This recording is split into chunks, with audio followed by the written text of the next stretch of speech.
You are now listening to Fresh is the Word podcast with K Fresh. Fresh is the word.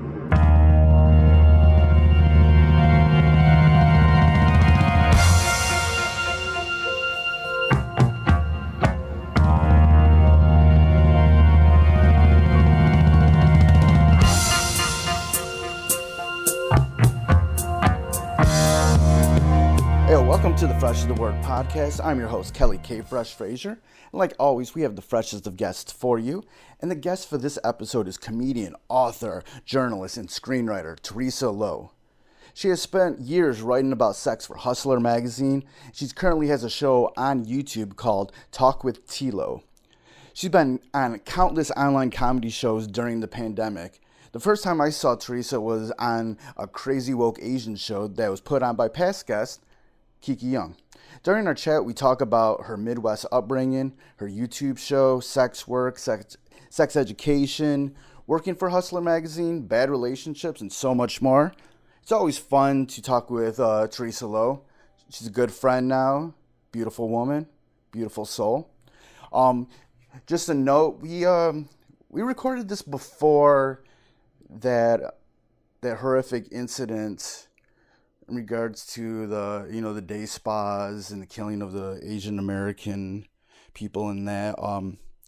Teresa Lo is an Asian American, and so we didn't touch upon any of that in this interview because we did it before all that happened. But there's a few things I want to say about that. Is that between that and then there's another mass shooting in Colorado, and the one in Colorado, both those incidents were horrific. Both domestic terrorism, both white supremacy, white privilege was going on. But you could see a difference in the empathy that people outwardly gave the victims of the Denver mass shooting in comparison to the spa ones.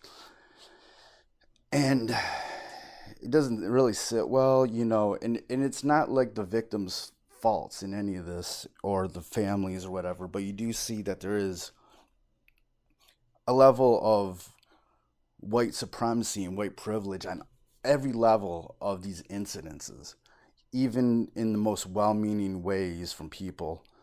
And these are hate crimes, but the one in regards to the day spas, that's a hate crime that was specifically targeted towards a certain type of people, Asian Americans, and it should be treated as such. And a lot of people are trying to spin it in other ways, and no, it's a hate crime. And then there's been such a rise in hate towards Asians in America that it hurts. And it was and those flames have always, those flames were just erupted, fanned so much by our previous president in his followers, and we're seeing the results of that, the lasting results of that right now. And it's really sad, but this isn't to me, we got to do much more than thoughts and prayers. We have to call out our people who call out the people who definitely, call out the people who say anything, who use any sort of offensive verbiage towards Asian, towards anybody, whether you're your race or your sexuality or anything, because words matter, and there's people who take those words in a certain way, and that's the result of it, violence. So yeah, instead of thoughts and prayers, which that's Okay, that's a given. We need actions. We need to, stand up against this shit. So, and I'm there. I'm doing better. I want to do better to be able to stand up. That's why I'm saying the words right now. Stand up against this shit. But yeah, that's all I can say about this. Um, Besides that, everything's going pretty good in my life. We're almost done. I'm pretty much done with the spring cleaning. I just got to do a few more things, and then I got to really get started on the. Cause I'm doing this Twitch show about Detroit music. I got to go to like little technical things about that.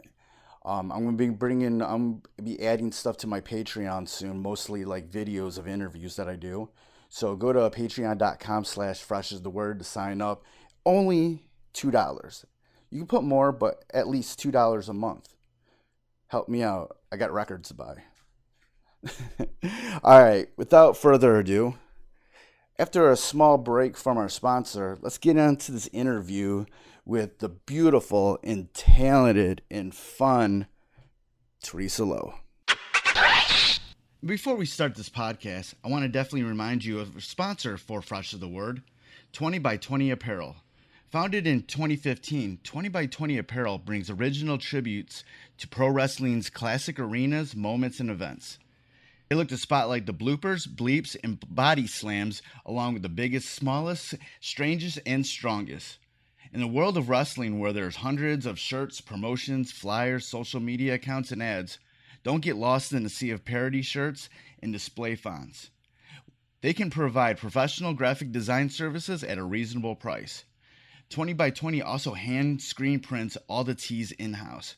So if you'd like to discuss a possible run of tees, posters, koozies, foam fingers, or even Zubaz, then drop them a line at 20by20apparel.com. That's the number 20x, the number 20apparel.com. And also check out their enamel pin line. It's super cool. All right, welcome back to the Fresh is the Word podcast. I'm your host, Kelly K. Fresh Frazier. And like always, we have the freshest of guests for you. And my guest for this episode is comedian, teacher, model, and writer for Hustler Magazine, Teresa Lo. How you doing today? I'm doing good, Kelly. How are you doing? Man, I'm doing cool, man. It's the weather's starting to break here. It's getting a little warmer here in Michigan. And I'm doing some spring cleaning, so yeah, I'm good. Good. Yeah, it's warm here in LA too, which is really nice. And like there's enough like stand-up comedy now that's happening live, so I'm excited to finally like get out there and get off Zoom. Nice. Yeah, I seen you started doing some stuff outside. Yeah. You originally from the Midwest, right? I am from the Midwest. So I'm from this town called Coffeyville, Kansas. So it's like this really small town, like 10,000 people. It was like most famous for having like a rodeo every year. Like it was very, very country. And like, so my parents, they came here to the United States from Taiwan and they ended up in Wichita. And then after they came to Wichita, they're like, oh, we're going to move to this smaller place. And so they went to Coffeyville. And so I grew up there. It's crazy, like some of the places that people from like Southeast Asia come from, where they land in the United States. It's like, it's so weird sometimes. Yeah, because it's like my dad, he got a master's degree in physics, and so like Wichita like gave him a full ride or whatever, and that's what brought him to Wichita, and he just kind of loved Kansas. So I was like, okay. Like this is cool. So it was I'm glad that we're able to link up here on the podcast. You're definitely somebody that like the moment like I found out who you were, and I think it was through Kiki and the crazy woke Asian stuff that yeah, I love that brand she developed. It was really cool. Right, I was like, yo, I love her, man. I got to meet her. I got to know her. Like I had like a friend crush on you, like instantly. Oh, thank you. She was like, I'm like, yo, this chick's funny, and I love her. How did you find crazy woke Asians? This is I gotta go back into my pre-pandemic brain for this. Yeah. Um, so dude, I have no. I remember around the time, but I can't really. Oh, boom! I know. It was what's her name? Her name's Rosie. Oh, Rosie Tran? Rosie Chan. Yeah, I had her Yeah. on the podcast a while back, and she was a suggestion by one of my previous um podcast guests, and I came across Crazy Vocations because of her. Oh, And cool. yeah, Okay. Yeah, that's so cool. Yeah, I love Rosie too. Rosie's really sweet. yeah, I had her, and then I had Kiki on the podcast eventually, and I just I've been following Crazy Vocations ever since. Kiki likes it when I come through because I'm always saying shit in the chat. Just like I do when I come through to yours. Oh yeah, no, I love it. Yeah, I love it. She loves it. It's like fun. Yeah, thank you. Let's talk about your what you do online these days. You have a show that you do during the week on YouTube. Talk about that. Yeah, so I started this YouTube live stream called Talk with Tilo. And like I've been kind of like fiddling with the format a little bit, but I guess the main thing now, I like to interview people about their relationships. And I think that's really fun because like I like to know why people's relationships work and don't work. Yeah, And yeah. so it's really cool when people are like really honest because sometimes you're just like, oh, it doesn't work because people made it too complicated. And sometimes it works just because it's like, oh, you're just chill and you just, work out. And I think that's kind of a cool thing. I feel like when you hear other people's love stories, it can help you with your own. Yeah, how has that helped you just like in your daily life? Yeah, I mean, like, I think so. Recently I was dating this guy. Like I finally became like a cougar and was dating someone younger than me, and I've never done that before. And then it Yeah. turned out he was secretly married the whole time, had tricked me or whatever. And like when I was interviewing people about like their different like love stories, I started to figure out like, oh, okay, this kind of explains why this guy did that to me and like all this other stuff. And just I really just started to like learn more and more just about like myself hearing from other people's stories. I was kind of the same way because a few years ago, just through this whole process of mine in life, like um I started listening to like sex podcasts and getting more into like, learning about sex workers and sex education. And that really helped me find myself, find find like my, my sexual identity, my gender identity, how I want to express that. Um, because in sex work, because there's so many obstacles that sex workers and sex educators got to go through, that they're always innovative and they always got to think ahead, so a lot of time, like, there's no bullshitting around with them, Yeah. you can And I learn a lot from them. Yeah, because I love sex workers because I feel like they're the most honest people, right? Because it's like if you're paying a sex worker, it's like you are paying for something specific. Like you can't not, or I mean, you can not be honest, but for the most part, it's in the payer's best interest to just be honest about what they want, you know? Because I think in real life, when we're on dates and stuff like that, like people front so much that they waste a lot of their time. And I think it's because, like, I'm in my 30s, you recently turned 40, and it's kind of like we don't have time to waste anymore, right? It's like I don't want to go on these dates and like spend like hours of my life, maybe months of my life, and then we get to a point where we're like, oh, we don't match because we don't know what we want, and I Right. kind of like the idea of like when you really find yourself, you can get what you want so much faster and be happier faster. Yeah, it's just like I don't even, there's not even with dates, there's a lot of things I don't like to go out to and just like waste my time. Like, Yeah, no, but that's true. It's like it's a lot of the thing about time wasting, and so yeah, like I like the same thing that you're talking about when you talk to people and they're very honest and you really start to figure out like, oh, I like this or I don't like that, and then they're cool with it, like they don't judge you. And I think that's kind of the main thing because in the real world, people are so judgy, it's so yeah, annoying. there's been so many like really bad like social constructs and everything. One of the things, like, me and my one of my best friends, Lane, we we always been talking about recently is like the middle-aged white woman and how terrible that they are for society, and because they're kind of like there's a lot of power in that group of people. They voted a lot for Trump in the last election. It's like those sort of things kind of go through. But a lot of times I kind of see some of these people who kind of fall in that, and I'm like, I know at one time you were a lot more free thinking, and I know a lot of times you were a lot more rebellious than this.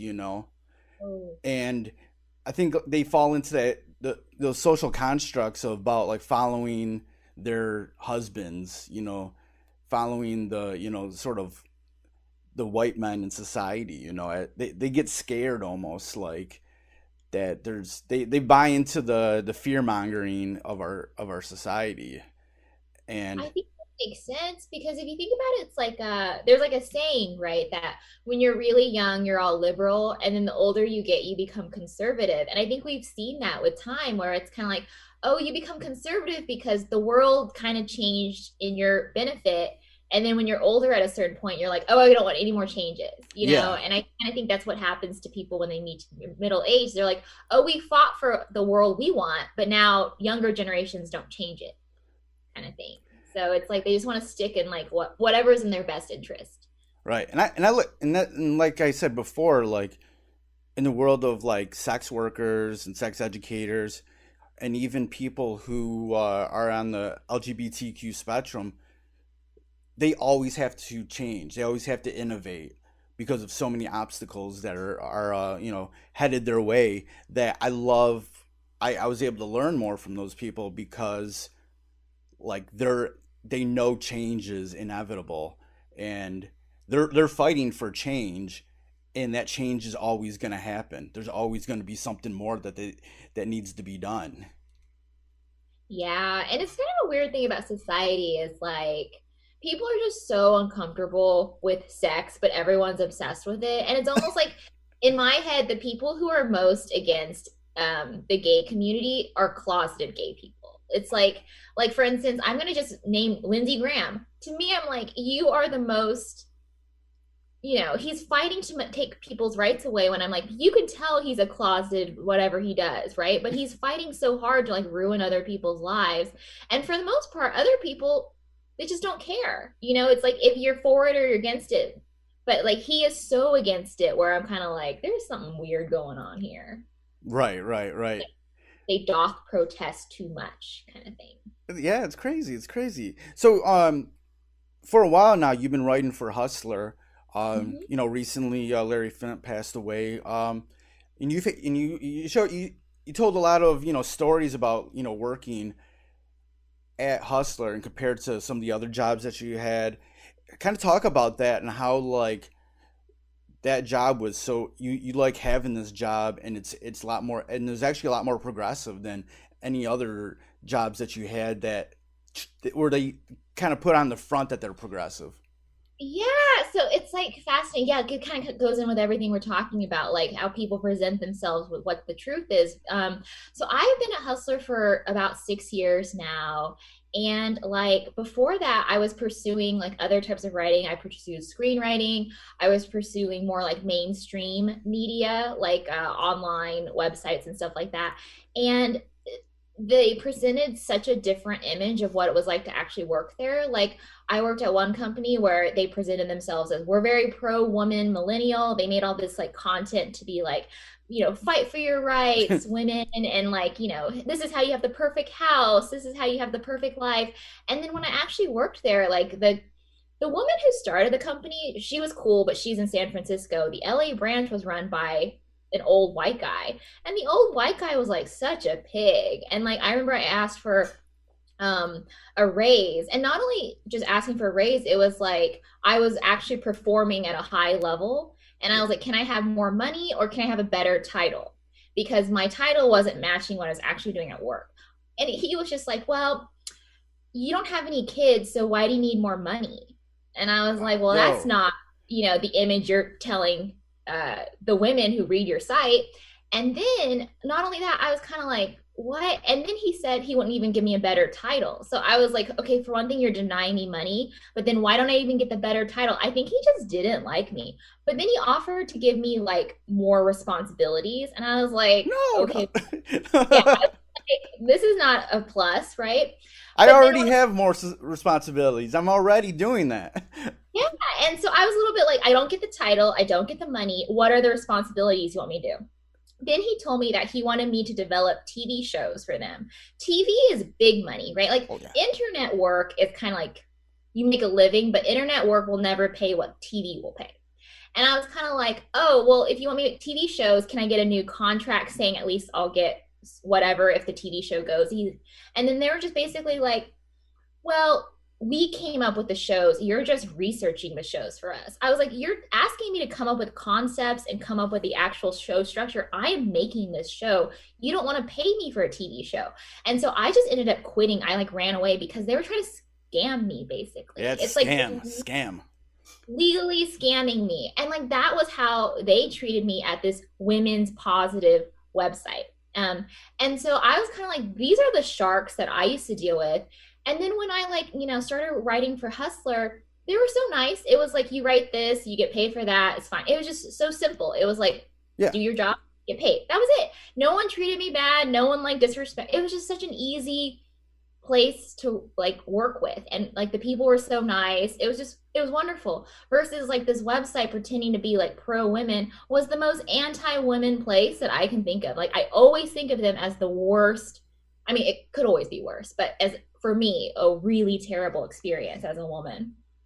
Yeah, going back to when they were like, why do you want more money? You don't got any kids. Like, I hate stuff like that. Like, they do that to, like people have done that to black folks for a long time where they're like, oh, you should be happy what you're getting, and stuff like that. And it's very like, who are you to tell me how much money I should be making, Like, Well, there's no not limit. not only that, right? Saying this no kids thing, this company was calling us independent contractors when we're clearly employees. We had to come in at a certain time Yeah. of day. We had to listen to our boss, whatever, not give benefits. And then it's kind of like, but that also hurts you. Let's say you get fired, you don't get unemployment. Right. Let's say you get sick, you have to pay for your own insurance. So I was like, let's say this, let's say I had kids.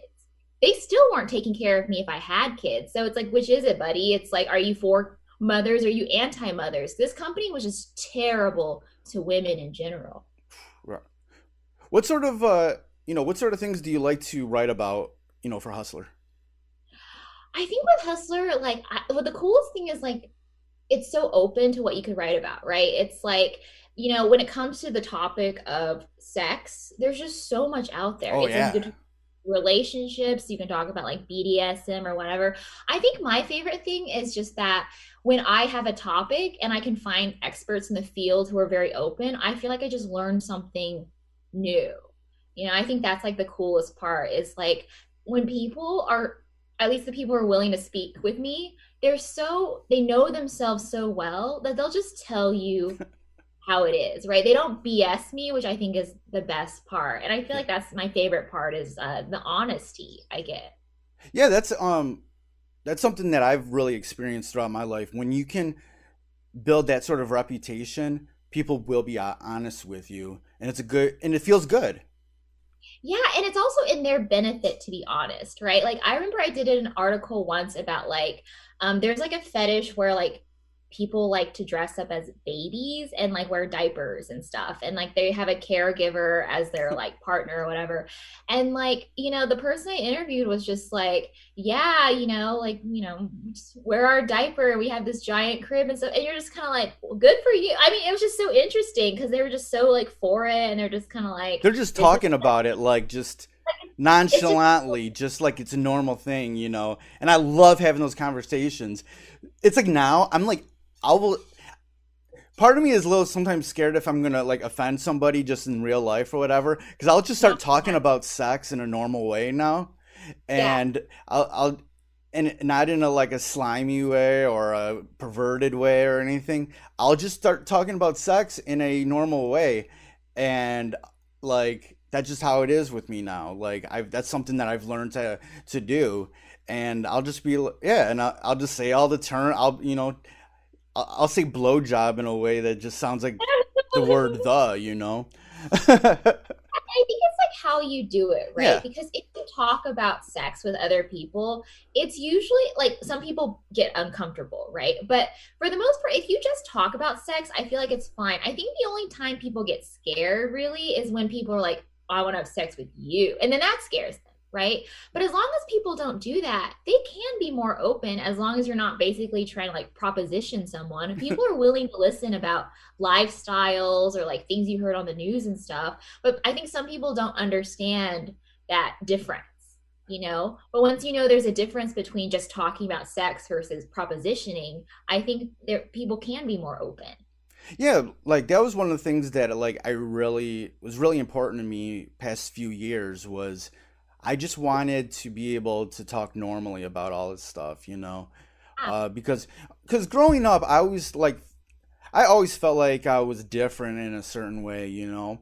Like I didn't have like I wasn't like a bro that's like, yo, I gotta get some pussy this weekend. Nothing like that. I just didn't feel that way or anything. So there's like a lot of times throughout my life where I'm like, am I gay? Am I gay? But no, I'm like, I like women. I'm like, yeah. I love looking at naked women. I love women. Women look good. And, but I also, figured out that there's like, I do have a little bit of attraction to men too. So that's why I eventually came out as queer, like pansexual. But like, still my preference is women, to date and whatever.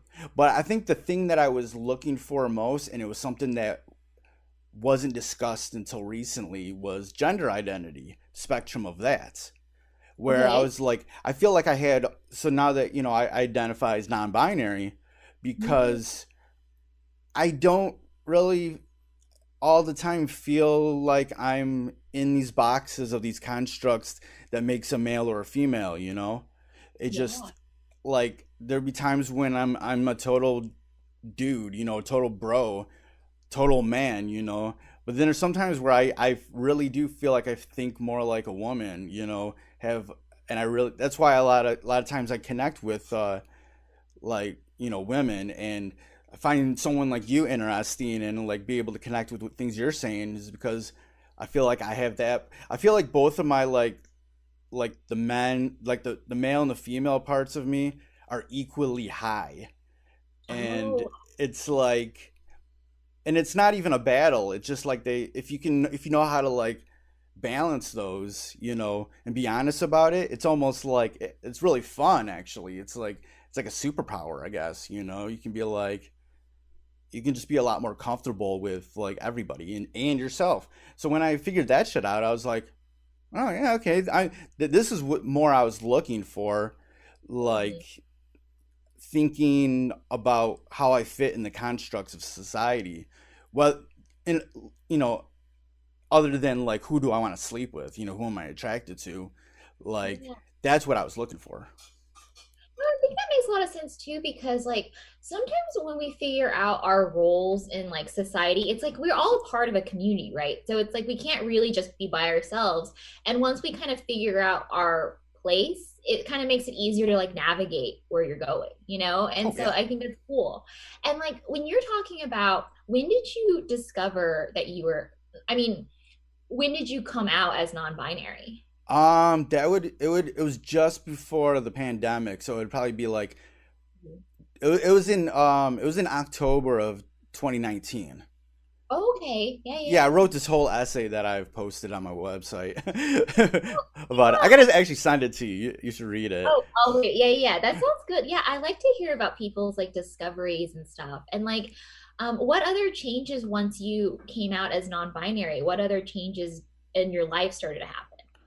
I think actually the changes kind of came before that because Oh, a few years before that I quit drinking, and ooh. then probably about 6 months after that I started like I realizing alcohol really hampered my sex drive, and so a lot of the absence of certain feelings and urges that I didn't have before was probably because of alcohol. And then so that's that confused me like that confused me because of that. So when my body started sort of healing back from from drinking so much and being sober, like I started seeing like feeling more of like the real feelings that I had.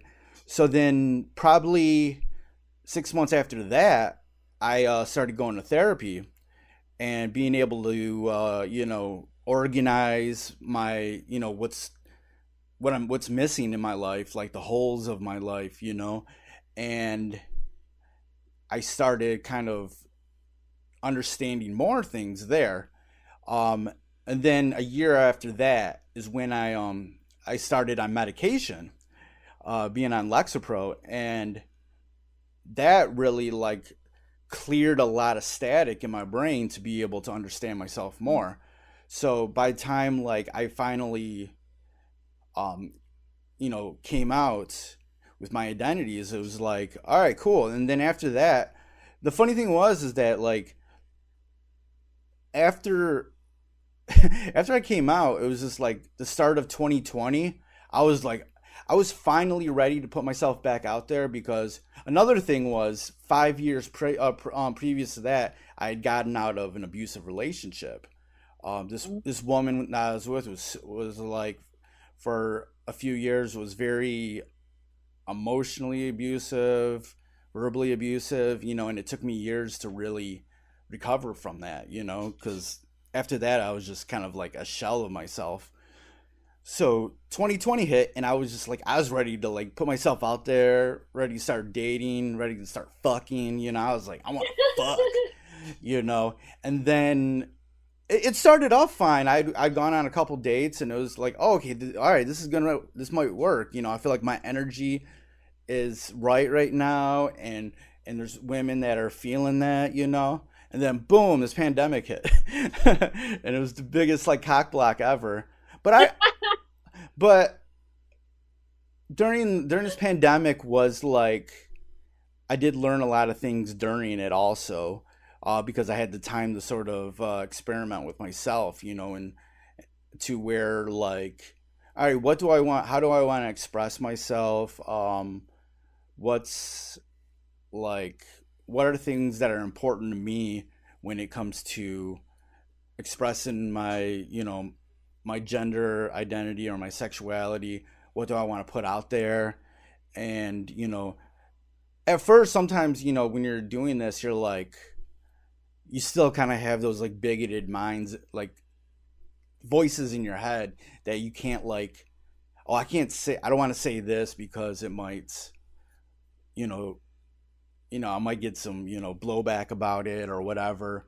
But then I was like, I don't care anymore. I'm just gonna be me. And I'm just like, I've never been like, I don't want to say the word normal, but I've never been like, just like, I've always been a bit of a loner, I live by myself right now, and I love living by myself. I love my space, even if I was in a relationship with somebody, I need to be in a relationship with somebody who likes their space and likes and I like my space, and we can have our space.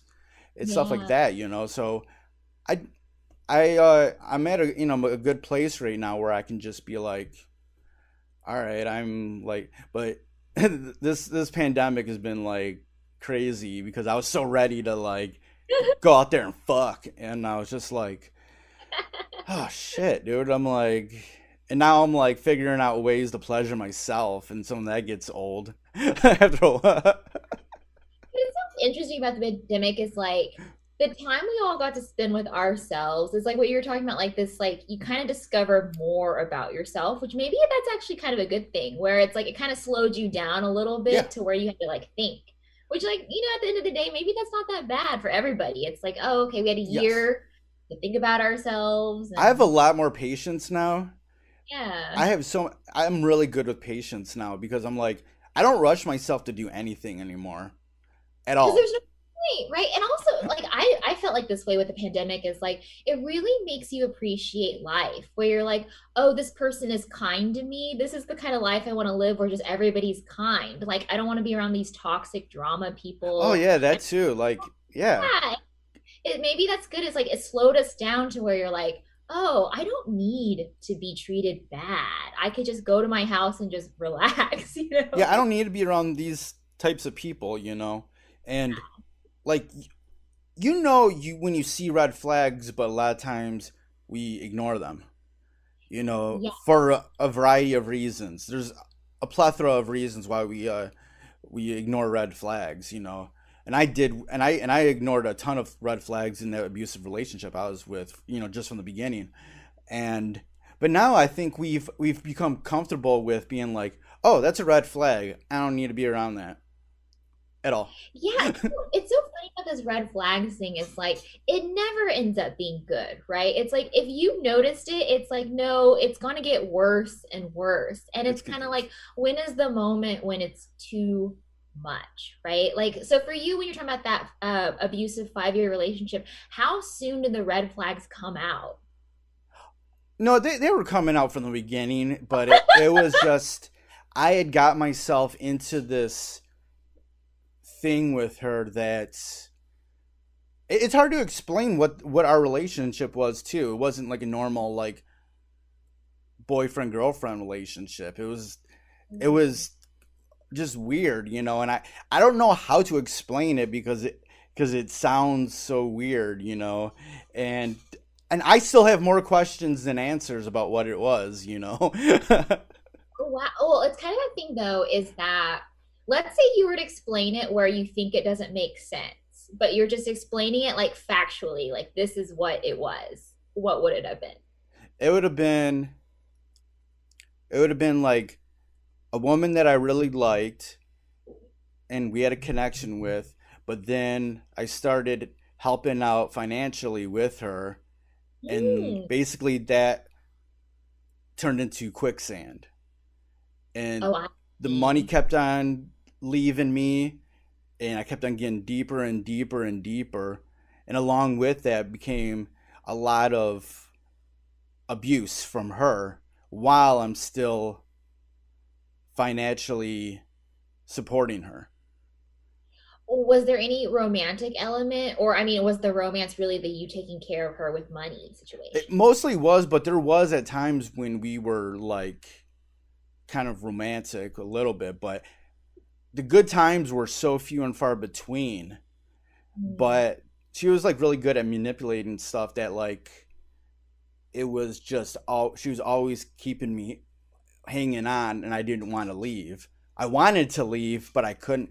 Like the stereotypical man beating their girlfriend or their wives, and they don't want to leave. Yeah. Like that's how I felt. Like Did you feel like it was a little bit of a financial domination kind of situation? Or do you think it's more just like because you didn't really actually want that, it's not a fin dom kind of thing? It's nah, like pure, it wasn't anything like that. I wasn't getting off or anything about so it was just it. like taking from you and just But there was being, something I was something that was taking control over me that I couldn't yeah. stop it. Like Oh, I see. like I felt like the carrot being dangled that this is going to be over with was always like presented to me constantly, like, oh, this is the last time kind of thing. But it just kept on going on, and like my parents finally had to like drag me out of the fire, and basically lock me up, to get away. And I was just like a shell of a person. I was like I was so skinny I could wrap my hands around my waist, because Oh, I didn't have money to eat. I would eat anything I could get. I was so depressed and anxious that I couldn't eat, and whoo, it was nuts, and it fucked me up. And I was already a person who never really had a good love life or anything, an existing love life before that. So like this really fucked me up, you know? And it took a while for me to even like, you know, get my head out of the sand, you know? Did you feel like, were you already drinking before the relationship, or do you think the relationship made you drink more? No, I was already drinking before. Oh, I Uh, see. Okay. yeah, and I was still drinking during that thing because I was like the only little escape that I could get at times. But to be honest, I was actually like not drinking that much during that time also because I just couldn't afford it. Yeah, no, that's a crazy thing too, because like some people just take, like we don't know what they want exactly, but like I guess in your case it was money, but it's like, wow, it's hard to escape. And like it's a very common thing once people kind of latch on to like get them away, Plus, she was taking like all my time and energy too because she didn't have a car, so I was driving her everywhere, Yeah. and it was just like sucking up my money, my life, my energy, my soul, my everything, you know. And it was just like I I just didn't know how to get out of it, you know, and I had to finally like break free and be like, you got to be cool with never getting this money back because she always say that like she can pay me back, and I'm like, I got to be cool with that, you know, that I'm never going to get this back, you know. And that was like the thing I needed to get past to be able to walk away. But There's like it was nuts though. But like, yeah, I'm finally to the point where like that seems like another lifetime now. Yeah, and what's interesting? There's actually a theory called sunken costs, where it's like sometimes if you invest something and it looks like what you're talking about, quicksand, people will be like, well, I don't want to walk away because I invested so much in that. But it's like, no, you're throwing your money away into quicksand, walk away. Yeah. But they're like, oh no, I already put in all this time or all this energy and blah, blah, and they won't leave. But it's like, it's the thing, it's a black hole, and you will never get your time or your energy or money back, but you just got to leave. You can't give any more to it. But I mean, it's hard, like emotionally it's so hard. Right, and that's why I don't mind talking about it now is just because I want Yeah. other people to hear about it because a lot of people's scenarios that they talk about now, while they're important, they can get out of their situations.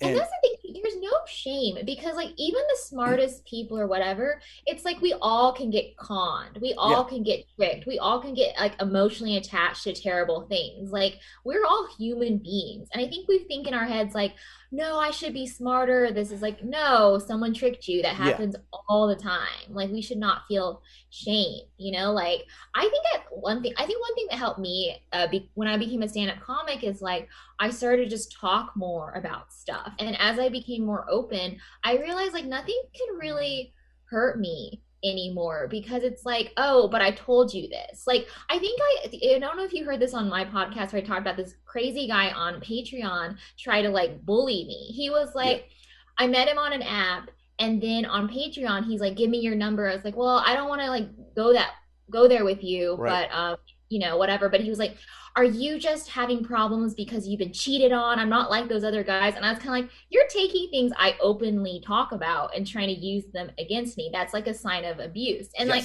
Yes. it's kind of funny to me. I'm like, I know what you're doing. I know you've already exhibited that you're an abusive person. Yeah. Like Yeah. abusive people take your problems and try to stab you with them.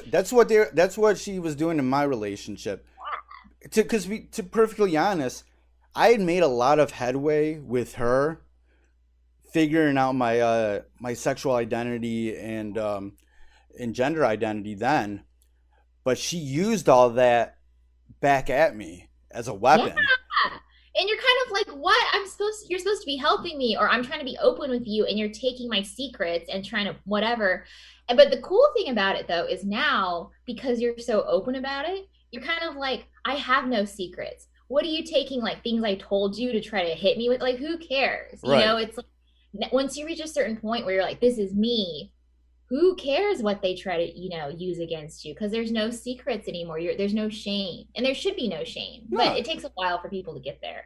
Yeah, and what I went through in comparison, I'm like, I'm not scared of anything anymore. And that's what Yeah. made coming out a lot easier too. It was like I went through this thing, and it was awful. Like, I don't, if anybody wants to even come close to like being awful to me like that, I don't need you in my life, you know? Already done it. Like that's what's funny is like you did it once, so the second person you're just like, I already did this. I don't need it a second time. But, Like but yeah, it's like but everybody was cool when I came out and I dropped that essay and everything. And I was slowly telling people that was really close to me beforehand.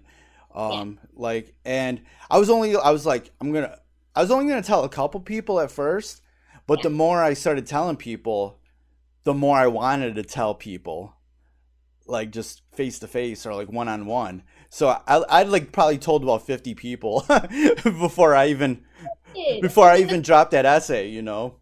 And they were all cool with it, right? All the Yeah, people you thought were your friends end up being supportive. yeah, yeah. And it was just like, oh, okay. That's The more I talked about it, the more I wanted to talk about it, you know? yeah, and that's the thing. I think you probably also discovered this as well, where it's like maybe one nasty relationship, but that was one person. 50 people were all cool with it. So you're like, oh, this the only one person was terrible, 50 were great. And it really reminds you that the majority of people in the world are nice. You don't have to waste your time with the terrible ones. Yeah, like that loud minority, can really fuck you up, but Yes. I agree too. That's why I'm always like no hater policy. Like anytime anyone exhibits any type of hater-ish tendency, I'm like, get out. You either need to change or get out, but it's like we're not going to tolerate that because yeah, they can poison all the nice people. The majority of people are nice, and I truly believe that. yeah, yeah. And that's been my experience with all this. So now I'm just like, all right. And like, during this pandemic, there's a lot of things where everybody kind of like got brought back to the same level, and we're like, a lot of people have to humble themselves, and to the point where I'm like, all right, I was able to take this time to sort of like dive more into to all of that, and but there was a time that I had totally forgotten that it had come out because of how crazy this pandemic was. I had totally forgot that happened. I was like, oh shit, I came out last October. I'm Well, because like, we forget about the passage of time, right? Like if yeah, it's January 2020, I think that's a different year. I don't think of it as 2020. And I'm like, wait a minute, January 2020 was still normal. yeah, it was exactly. And I'm just like, so on that day when I realized that, I was like, I posted that essay again. I was like, all right, this pandemic kind of put a weird thing on me, and I totally forgot all about this. So I'm gonna refresh my mind and everybody else's mind about this thing that I did. And that's good too. And you know what? More content. Like just keep reposting it over and over. Right. Every once in a while, I get an idea for another article I want to write, but then like I forget about it. Like when you think of shit in the shower. It's funny though about that because like I wrote an essay. Gosh, I think I wrote it in like 2010 or something. And I still like to show people that essay. I was like, I'm still proud of this essay. I'm not gonna write a new one about this topic. Like I was like, this is the best essay that has Right. come out of me about this topic. So yeah, it's like just keep showing it, and like also sometimes I recycle my old ideas too, like constantly. Like I have, so my parents, they had a Chinese restaurant, and I constantly write stories about Chinese restaurants, and like, each story I think gets better than the other one, but it's like I keep going back to the same topic. And I think that's a normal thing for the writing process is like keep doing it until you're absolutely done. Yeah, because a lot of times, even those same topics, there's like new, evolved ways that you can, kind of go about it, like new perspectives that you figure out. It's even like let's say these like articles for Hustler, right? It's like sex. There's really not a lot of, it's just two people or multiple people or whatever number of people, but it's like sex is sex. But it's like every time it's different still. Like it's just very strange. It's like it's the same but different. And so it's like you have new things you can write about, new topics. And like, so yeah, I guess I just view it as that. It's like it's okay to use the same topics. It'll always be different. Yeah, and we're learning more and more about like just the human body, the human mind, and about sex now that there's always this endless like pool to kind of get information from now. Like Yeah. we're Like I would say, oh, sorry, what were you saying? no, but we're still learning about the human mind and how feelings still work. This thing right here, that thing right there, isn't a we haven't figured out everything about our bodies yet. Science hasn't figured out everything. It isn't Yeah. done. We're still figuring shit out. And some people are mad about that for some reason. Well, it's even funny too, like this concept, like you can study something as much as you want, but then the experience will still always be a little different. Yeah. So it's kind of like, I remember I went to this like it was a seminar. It was like taught by this dominatrix, and I went probably like 5 or 6 years ago. And I went and I was like, I had a great experience, but it was like 5 people in her sex dungeon, and she's giving us this lecture. And I was like, oh, interesting. Then I went back actually like a few years later, same teacher, same topic, but this time it was like, 50 women in there. And she was giving the same information, but like the experience was so different because like of the students in the class where she was, you could almost tell she was just like, what had happened to this class? Because like when I went to the first time and it was a really small group, it was like, it felt like she was trying to teach new dominatrixes how to be a Yeah. dominatrix, right? Like that's what it felt like. But when I went to the second time, same class, supposed to be the same class, but different people, it was basically like her teaching a bunch of sub women how to stop being so submissive. Because like I walked into that seminar, it was like 50 women, and like it's almost like you can tell people's energy what they are, right? Yeah, yeah. And so I was like, I could actually see there's 5 dominant students, and the rest were all subs. And the subs started to reveal themselves by the questions they're asking. They're just like, so how can I get a man to pay for everything? And you're just kind of like, that Wow. it sounds like a different thing than what this teacher was originally trying to teach. But it was very funny because yeah, it was the same course, but 100% different experience. Just because it was like who's there, the chemistry, the moment. It was very funny, and the teacher was just kind of like, "What are you guys doing here?" I think we're in this weird sort of transitional period where more people are talking about sex. So you're finally getting some of these people who are like dipping their toes in more.